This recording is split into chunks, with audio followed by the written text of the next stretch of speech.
We provide you the platform to turn your dreams into reality. Give wings to your aspirations with KR Mangalam University. अब आइए हम बात करते हैं दसम भाव में कर्क राशि का चंद्रमा हो तो क्या होगा। दसम भाव पिता का घर, कर्म क्षेत्र। तो दसम भाव में चंद्रमा होने से व्यक्ति बहुत वर्सेटाइल होता है, विभिन्न प्रकार के क्षेत्र में कार्य करने वाला होता है और पिता का बड़ा प्रिय होता है। पिता से उसके बड़े अच्छे संबंध होते हैं। पिता की देखरेख में वो व्यक्ति बड़ा कार्य करता है। उसकी कर्म क्षेत्र बड़ा बृहद होता है और अनेक प्रकार के क्षेत्र से कार्य करने वाला होता है। बहुआयामी होता है, बहुदंडी होता है, मल्टी डायमेंशनल क्षेत्र से धन अर्जित करता है। व्यापार और अनेक प्रकार के व्यापार होते हैं। नौकरी के साथ साथ व्यक्ति व्यापार में भी रुचि रखता है। भूमि भवन खरीदने वाला होता है। सरकारी नौकरी, उच्च पद की प्राप्ति होती है। राजनीति में ऐसे लोगों को कैबिनेट मंत्री, राज्य मंत्री और बड़े लेवल पर देखा गया है। संगठन के मुखिया तक होते हैं, प्रदेश के मुखिया भी होते हैं और राष्ट्रीय लेवल पर इनका बड़ा महत्व होता है।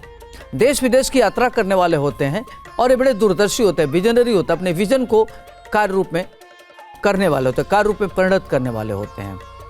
इनका बहुत ज़्यादा किसी चीज़ के प्रति इनके अंदर अगाध श्रद्धा होती है और बड़े निर्मल मन के होते हैं। इनका मन बड़ा निर्मल होता है, साफ सुथरे व्यक्तित्व के होते हैं। लेखक होते हैं, साहित्यकार होते हैं। इनको लेखन के क्षेत्र में धन मिलता है। ग्रंथ की भी रचना करते हैं। आध्यात्मिक रुचि इनकी जबरदस्त होती है। कोई न कोई इनका मेंटर होता है जिसके सहयोग से ये आगे बढ़ते हैं। अब आइए हम बात करते हैं अगर एकादश भाव में कर्क राशि का चंद्रमा हो तो क्या होगा। एकादश भाव आय भाव। तो इस तरह के लोगों के पास जब कर्क राशि का चंद्रमा आय भाव में हो तो व्यक्ति के पास अनेक प्रकार के क्षेत्र से धन आता है। व्यक्ति महाधनी होता है। उसको ननिहाल से बड़ा सुख मिलता है। मातृपक्ष उसका बड़ा सबल होता है और मातृपक्ष से वो काफ़ी आगे बढ़ता है। माता का बड़ा आज्ञाकारी होता है और माता पिता के प्रति उसकी अद्भुत आस्था होती है। ऐसे लोग आज्ञाकारी होते, ओबीडियंट होते हैं और बहुत ही ऑर्गेनाइज्ड होकर कार्य करते हैं और अपने धन को बड़े सही दिशा में इन्वेस्ट करते हैं और धन को कैसे आगे बढ़ाया जाए इनके अंदर ये आर्ट होती है। दूरदर्शिता इनके अंदर कूट कूट के भरी होती है।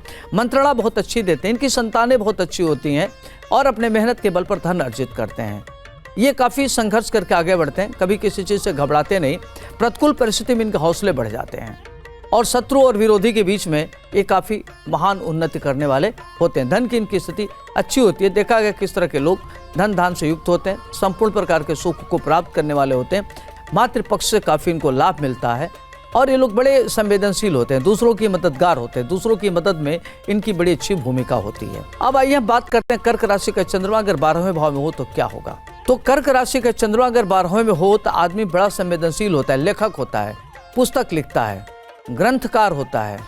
उसकी अतीन्द्रिय ज्ञान बड़ी अच्छी होती है। उसका सिक्स सेंस बहुत अच्छा होता है। अकल्ट साइंस में उसकी रुचि होती है। इस तरह के लोग देश विदेश की यात्रा करते हैं। घुमक्कड़ी स्वभाव के होते हैं, एक जगह नहीं बैठ सकते, रेस्टलेस होते हैं।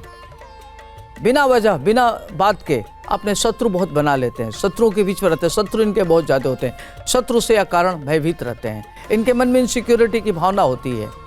आय से ज़्यादा इनका व्यय होता है। खर्चे इनके बहुत ज़्यादा होते हैं। खर्च को लेकर के बड़े तनाव में रहते हैं और इनके मन में अकारण इनसिक्योरिटी का भाव रहता है जिसका कोई मतलब नहीं होता। तनाव ले लेते हैं। कुछ तो ऑलरेडी इनके पास जैसे जन्म होता है या जो जिम्मेदारियाँ इनकी बढ़ती है तो खुद में भी बड़े जिम्मेदार होते हैं और कुछ जिम्मेदारियों को ओढ़ भी लेते हैं।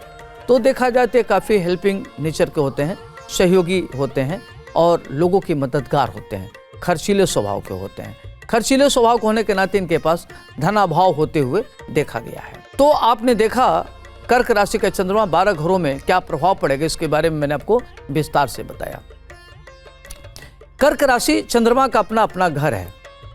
तो छठे, 8वें, 12वें को छोड़ दिया जाए तो लगभग ये हर घर में बहुत बढ़िया फल देता है। और चंद्रमा चूंकि अपने घर का है और चंद्रमा मन का कारक होता है, मौलिकता का कारक होता है, थिंकिंग पावर का कारक होता है, तो आपको ओम सोम सोमाय नमः मंत्र का प्रयोग करना चाहिए, जप करना चाहिए। ओम नमः शिवाय मंत्र का जप करना चाहिए और भगवान शिव की आराधना करना चाहिए। तो आपकी परेशानियां दूर होंगी, आपकी एकाग्रता बढ़ेगी और जो अनावश्यक रूप से अकारण आपको तनाव रहता है उससे दूर होगी। और अपनी कुंडली दिखा करके ज्योतिष मनीषी से आप मोती पहन सकते हैं, ये स्फटिक पहन सकते हैं, दूध दान कर सकते हैं, दही दान कर सकते हैं, घी दान कर सकते हैं, सफ़ेद रंग का वस्त्र दान कर सकते हैं और भगवान शिव की आराधना करने से आपका चंद्रमा और मजबूत होगा। आज के लिए इतना ही। मुझे दीजिए इजाज़त। आपका दिन शुभ हो, मंगलमय हो। नमस्कार।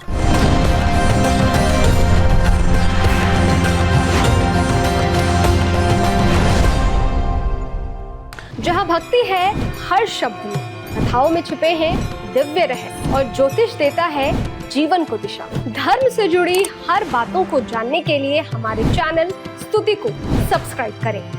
चैनल पर जाने के लिए इस लिंक पर क्लिक करें।